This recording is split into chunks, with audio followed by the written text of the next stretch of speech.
Hi everyone, and welcome to the Imagining a New We video blog with me, Dr. Samantha Cutrara, a video series designed to help history teachers and other history educators teach history in ways that are more meaningful, transformative, and inclusive for their students. We're continuing our pandemic pedagogy series today with another amazing speaker. We're going to be talking to Katy Whitfield, who is a history teacher based in Toronto. Now, Katy connected with me because Neil Orford, who did the Defining Moments Canada project related to the Spanish flu, and I'll link up above, did, as part of that project, also did a Recovering Canada contest. And Katy was one of the successful projects. Her and her students were one of the successful projects in that contest. So she's already been thinking about mobilizing ideas about Spanish flu for students, and this was separate from the pandemic, so I'm excited for her to bring that in. Katy's also a Governor General award-winning teacher, and I think she started a series right now about people's experiences with the pandemic that I think that she's going to be talking about, which is really cool. So let's go over to Zoom and say hi to Katy. Hi, Katy. Thank you so much for taking some time to talk with us today.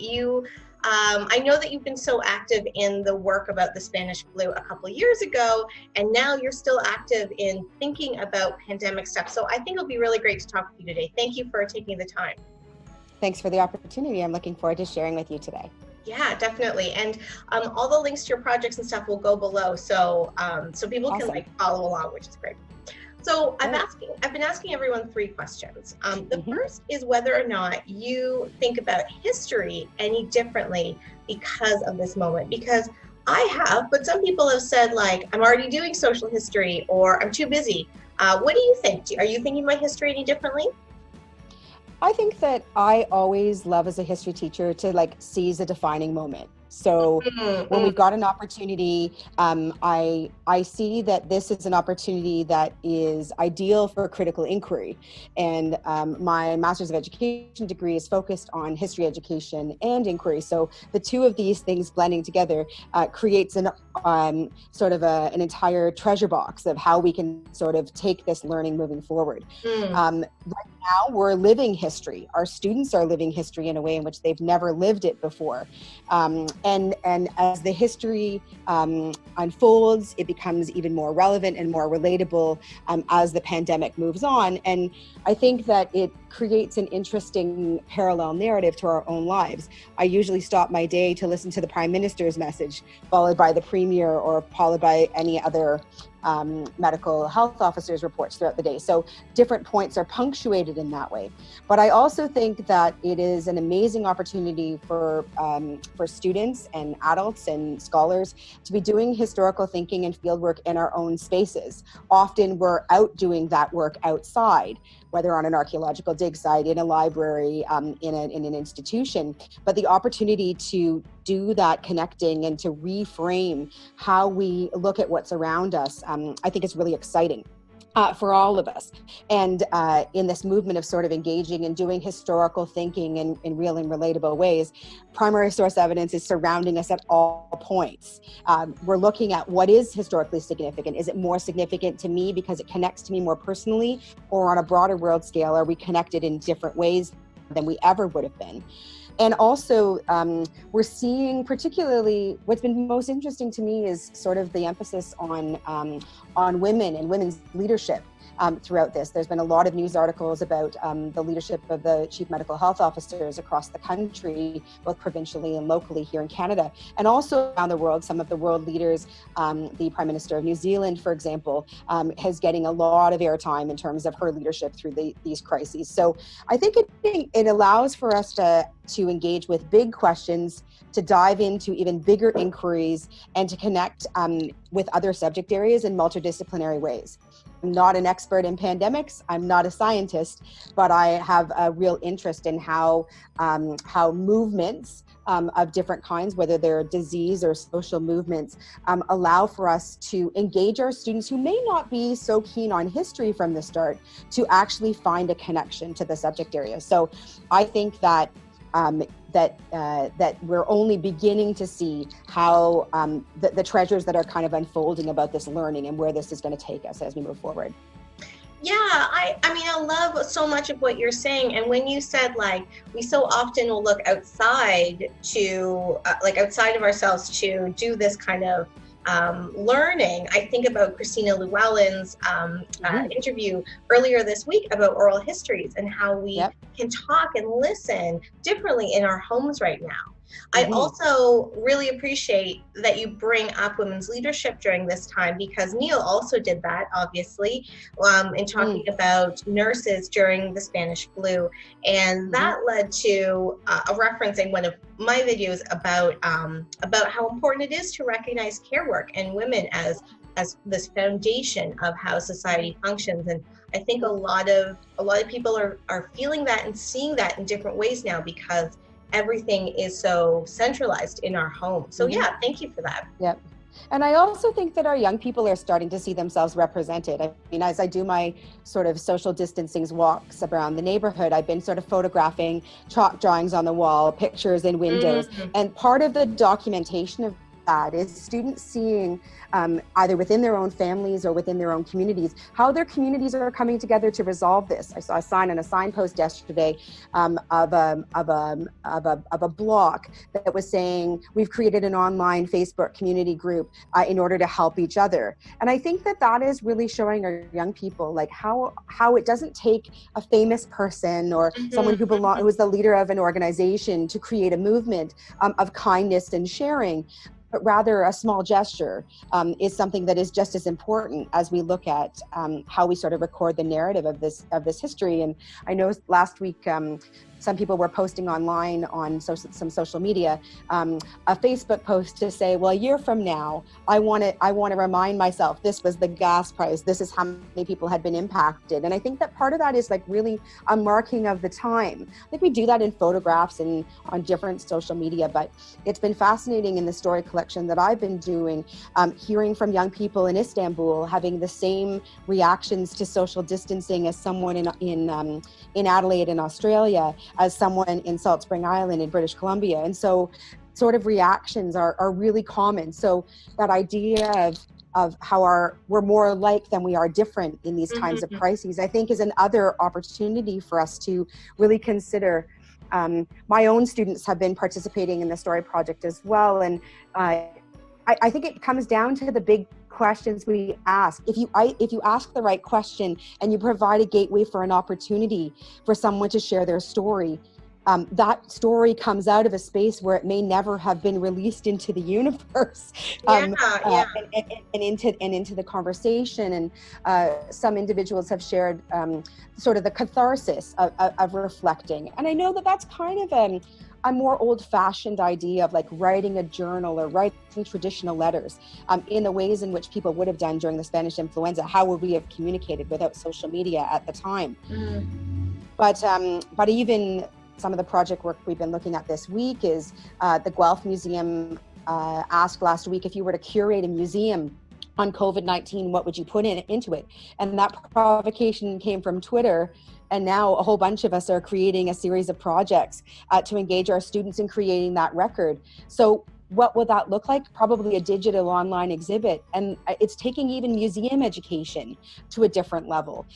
Teachers are sending their students on virtual field trips to places around the world that they would only dream of being able to visit. And so the accessibility of history and being part of that, I think is a really exciting, we're living in really exciting times. I think unprecedented is an overused word, because I think, unfortunately, the trajectory of pandemic like this is that may yet again see this in our lifetime. And therefore, if that's how we're going to be, and those are the realities, then we have to think about like what important lessons can we learn about community, about access, about decision making, about sharing resources both in Canada and around the world, and looking at who are our leaders who are going to lead us forward in that decision making moving forward, so that we're solution focused and we're hearing all of the different voices in the historical conversation and in the social conversation as well. Yeah, and I think that also brings up the fact that we can be leaders in our own communities, kind of like you were saying before, because I think of Kat Ackerfeld, who is the executive director of Toronto First Post Office, that I spoke to last week.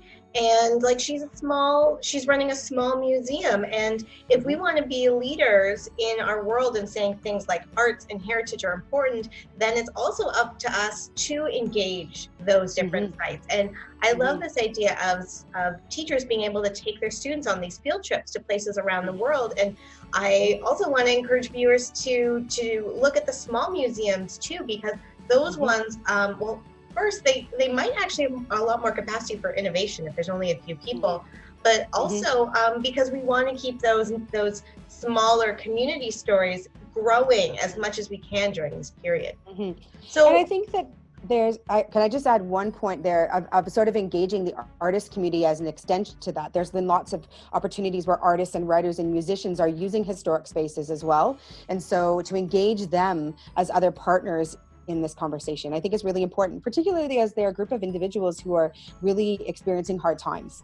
And so to find ways of engaging that community, because it will be the playwrights and the singers and the poets that are going to add to the narrative, as they have in many social movements and in many crises historically. So I would encourage people to think about how could they engage in their community with those voices and add them into the conversation too. Yeah, I think that's a great point. I think that it's a moment where we can realize that we shouldn't be taking for granted that these artists, musicians, heritage creators still also need to eat and pay their bills during this time. And I think when everything is so normal and everything is moving, we can kind of miss those lessons. And this is an important reminder that if we want to be leaders, that we can engage this. Absolutely. So this leads me to my second question, which is about, do you think that teaching history is going to change after this? A lot of people said that it should. I'm interested to know if you think that it will. So I think that the sign of a good history class is when stories are in the room. And whether those are stories that are provoked by teachers, whether or not that is allowing for a pause in the conversation for a student to reflect on their own stories or their own experiences, I don't think that we're going to lose that sense of story. I do think, however, that when you experience periods in time like pandemics, the opportunity for connecting to the wider world is even more possible. And so the incorporation of that, of those voices. And I know that some of the work that the Ontario History Association has been doing, as well as other organizations, in bringing experts into the room, whether that's Skyping in a professor or Skyping in a community member, I think that there'll be greater opportunity for doing that, because we don't know long-term how long our school system is going to be in a state of remote learning. We just don't know. But I think it also allows for us to, and we were talking in the last question about connecting to your place and space. I think that we're going to be looking more at relationships with the land, relationships with the environment. I mean, if you go back to the trajectory of what the last 3 months have looked like, we started January with a more loud conversation about the Wet'suwet'en pipeline issue and how that became part of our media with the disruption of railways and sort of the relationships between government and Indigenous people. That's not a new issue. That's one that just came to the surface yet again. So looking at the land and the environment and the climate crisis that we continually are on, and how as historians are we looking at how previous generations and Indigenous people have cared for the land and our relationship to it? How do we care for the environment? And how can we take lessons out of the environment when we're in this period of pause? A friend of mine was calling this the pandemic pause, and every once in a while I catch myself when I feel like I'm too frenzied to actually pause and think about that. But I think that also oftentimes in history class we think that our students find conversations about government boring. On March 13th, when the World Health Organization made the declaration that this was an international pandemic, I walked into my civics classroom and the Prime Minister of Canada was giving his address to the nation, and I just let it run. I just let him run for about 5 or 6 minutes, and he finished at the end and he said, ladies and gentlemen, Canadians, we will get through this together. And I thought, okay, there's my launch into this lesson. We have no idea what's going to happen next. And then we looked at the provincial government, and we were at the time in our unit looking at ministry responsibilities. So I provoked my students to look at particular ministries. How is the ministry impacted by this particular issue, and what suggestions might they give to that ministry? So it takes looking at government and sort of like jazzes it up, for lack of a better expression, of making government and decision making something that's worthy of our consideration. And finally, I think that there's a sort of a surge of new energy to sort of like fight and rise up and advocate for issues of inequality and inequity. Around issues of education and access. Do people have the resources that they need? How do we continue to do teaching in spaces that are online when access to Wi-Fi or access to resources, when multiple children in the home who also may have a parent who needs this technology, or who might be an educator themselves, has to share all those resources? And I know that a lot of my colleagues who have young children have taken this as an opportunity to teach their kids about things that they're interested in. It's like the home is the kindergarten classroom, you know, like a big question, and then we go on this investigation. And so I think that energy is giving us an opportunity. And finally, that we're being given a pause that we may not see like this again, or not for a long time, but it allows for us an opportunity to take stock of what we have, to acknowledge with gratitude the basic human needs that we have, the rights that we've been given, the hard work of our essential service workers, in order to give us the things that we need and to care for us. But also it gives us the impetus to sort of stand up and write and acknowledge and ask for the things that even the vulnerable people in our communities may not have access to. So it's motivating us to care for ourselves and to care for each other in ways in which hopefully will lead to a positive change in our society and here in Canada, but also internationally, about how we think about our neighbors and the things that they need as well. Yeah, I really appreciate that. And I want to kind of blend some of those ideas together, because this moment of pause can also help us do things like engage in research about things we don't know. And so if we are, for example, interested in greater understandings of the land and greater understandings of indigeneity of this place, then I think of Sean Carlton's video about having a better understanding of nation-to-nation relationships and how that is playing out in this moment. So I think it's a great opportunity to be able to also take stock of what we still need to know in order to, again, to move into the future together. And so then that brings me to the third question about imagining a new we, that for a lot of people that brings up ideas of community and collaboration and community. And for me, I am really interested to hear more about your story project. So maybe you could talk a little bit about that as a way to kind of think about this notion of imagining a new we. Absolutely. So the story project started about 2.5 weeks ago now. And does it have like an official name? Yeah, it's called Stories from Self-Isolation. Okay. And the project itself is a Google form. And basically it just started off with an idea of, if I was to be teaching this history next year, 5 years from now, 10 years from now, where am I going to collect the primary source documents that I'm going to want in order to tell these stories? And so I threw it out to the social media universe and thought, well, if I gather sort of 5-10 stories, I'll kind of be excited. This will be kind of cool. And then as the stories started to roll in and colleagues had been sharing it, basically the first bit of the questions was sort of a little description of who are you, what's your age, where are you coming from, sort of that basic demographic information. And I was curious in the first bit to find out what people were reading, what people were doing, what people were listening to. Like what was the major headline of what was going on. And in my teacher brain, I was thinking about what kind of tasks could I have students do with this data? You know, we're always thinking about keeping the end in mind and how the collection of that data would fuel inquiry or fuel our own research.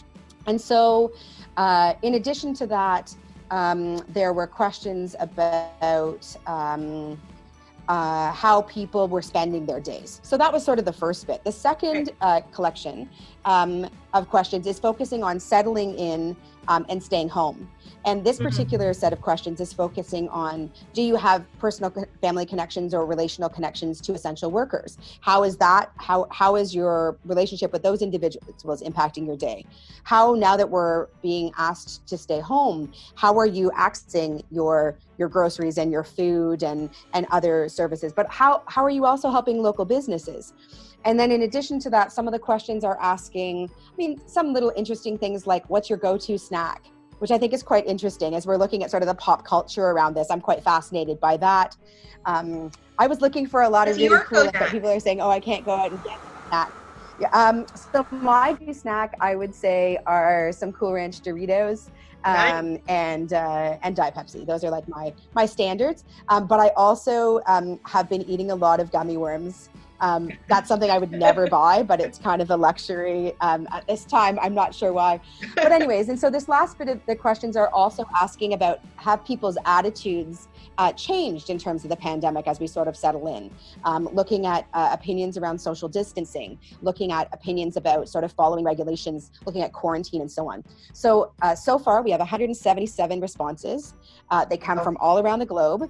There are a very large number of them that are coming from students whose teachers are having them participate. And all of the data that I've been collecting has been populated on the website that I have created, a simple website that sort of gives you a summary of some of the stories that are being shared. All of the information thus far is being shared anonymously.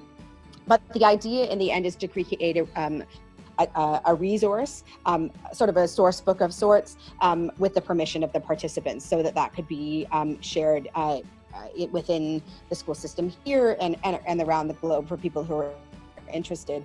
And I'm interested to see when we collect the data, I'm sort of looking at a chapter 3 and a chapter 4. We'll see how long this goes on. But what's been interesting to see is somebody who participates in chapter 1, how their experience is changing. People have talked about how we're complaining about our self-isolation, and then I'm reminded of Anne Frank. And Anne Frank writing a diary in an upper room, in the Netherlands in the midst of the Holocaust. And obviously she didn't live long enough to know how famous her words would be, of words of inspiration. But it has been particularly interesting to me, the international stories that I've been collecting. I've had a response from Costa Rica. I've had a response from Australia, one from New Zealand. I've traveled to Myanmar, so I have a response from Myanmar and Burma. I have also received some from the United States, which are presenting some interesting contrasts to our North American experience. Within Canada, I've received one amazing story from Salt Spring Island in British Columbia from one of the Governor General History Award winners.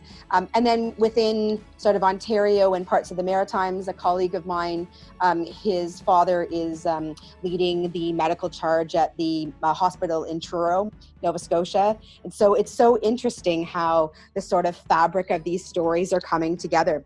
So what's neat, I think, of that data is I could see an artist, a member of the artist community, being inspired by that data. Could we make theater with it? Could we use music? Could we set it to music? Could we paint something? Is it now allowing for lesser hurt or more vulnerable voices to be at the table? A 15-year-old kid who's being honest about their experience of like, this is driving me crazy, I need to get out of here, versus the young woman from Turkey who I heard from this morning who said, I just don't get it. People know they need to stay home, and why are they still walking on the boardwalk? That this voice of sort of screaming to the world, like, we need to be in this and we need to be committed together. But I think what it's also raising for me are sort of some different considerations about addressing isms. People have been talking about racism and discrimination. People have been talking about access. People have been talking about their political systems, their feedback about their governments. They've also been talking about this idea of how what they're contributing to the story project is leaving a record of their experience, but also a legacy for others to be able to tap into. Fortunately, only one of the respondents so far has identified as being personally affected by COVID-19. So it's quite remarkable particularly amongst that group, that is all who has been impacted. But I think it's causing people to consider their own individual stories and their own individual connections to the narrative, but also taking stock of their expressions of gratitude, of sort of acknowledging. I mean, I think good life coaching would say, acknowledge the things that you have in the time that you have. And I keep thinking, if my grandparents had lived through this, what stories would they be telling? My grandmother was a great storyteller. My grandparents, all four of them, told stories around the table all the time. I think I'm thinking a lot about them this week because their birthdays and their anniversaries all fall in this one chunk of April. Right. And if they'd be alive today, they would be 101 and 102 years old and would have would have been married for 78 years. But how their resolve and their courage and their bravery to have lived through all these experiences, I think that their wisdom is guiding a lot of us, or like their generation as kids that grew up during the Depression or during the war years.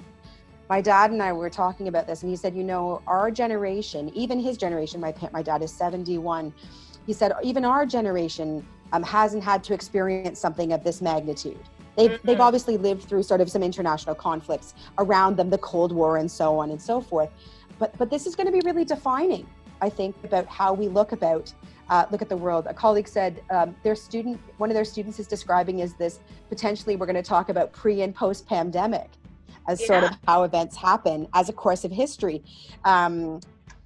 which is, I think we'll see how long that lasts. You know, I mean, it creates sort of this new era. But I think the other thing that is kind of reassuring through story projects like this is that there are lots of unknowns, but the knowns are that your story exists, your feelings matter, your experience matters, and even just launching the opportunity for others to contribute is giving people a sense of purpose and connection to a greater experience, you know? And I mean, I get obviously so excited when there's a new message in my inbox saying a new one has been added.